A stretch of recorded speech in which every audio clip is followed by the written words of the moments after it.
Bonjour, depuis plus de 20 ans, un monstre invisible à l'œil nu a envahi nos vies. Présent partout dans le monde, il prolifère jour après jour comme un virus irrémédiable.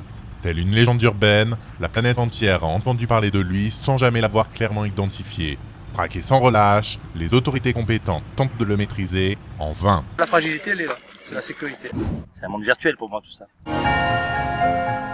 Facile à vivre, le meilleur ami de l'homme n'est plus le bon vieux chien, mais ce monstre captivant qui séduit hommes et femmes de tout âge. Le contact rapide. Je trouve que c'est un plus.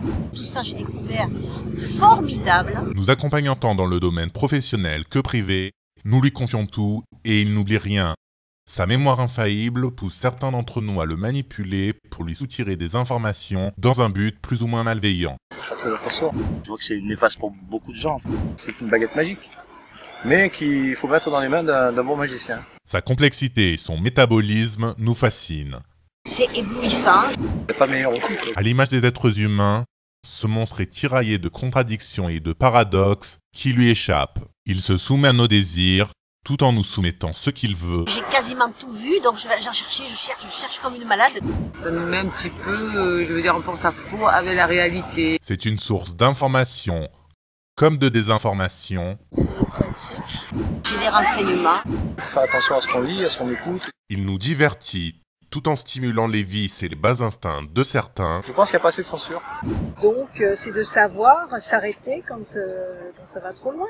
Même si on est en démocratie et qu'on a le droit de s'exprimer un peu comme on veut, mais je pense que c'est pas assez surveillé. Il socialise virtuellement, Ça nous permet de faire des rencontres, de trouver de nouveaux amis. tout en nous désocialisant réellement. Le risque, c'est de ne plus communiquer, Ne serait-ce que dans un couple. c'est de s'isoler. Le degré de dépendance que nous lui portons nous rend plus ou moins indépendants du monde environnant. J'ai été à un moment donné addict. Il y a beaucoup de jeunes qui ne s'instruisent plus. Ça nous apprend aussi à apprendre des choses sur la vie qui nous entoure. Ils ne s'intéressent plus à ce qui se passe autour. À l'heure où les ressources énergétiques de la Terre s'amenuisent, ce monstre énergivore n'a pas d'état d'âme. Pour satisfaire nos attentes, il n'hésite pas un quart de seconde à passer par des centaines de centres de données dispatchés à travers le globe, le tout en un temps record. Ça fait partie de la vie, on avance très vite maintenant, et ça va aller encore plus vite dans les 10 prochaines années.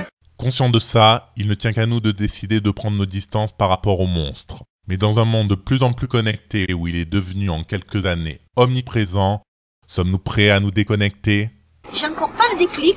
J'en ai pas sincèrement l'utilité. L'être humain est libre aussi de ses choix.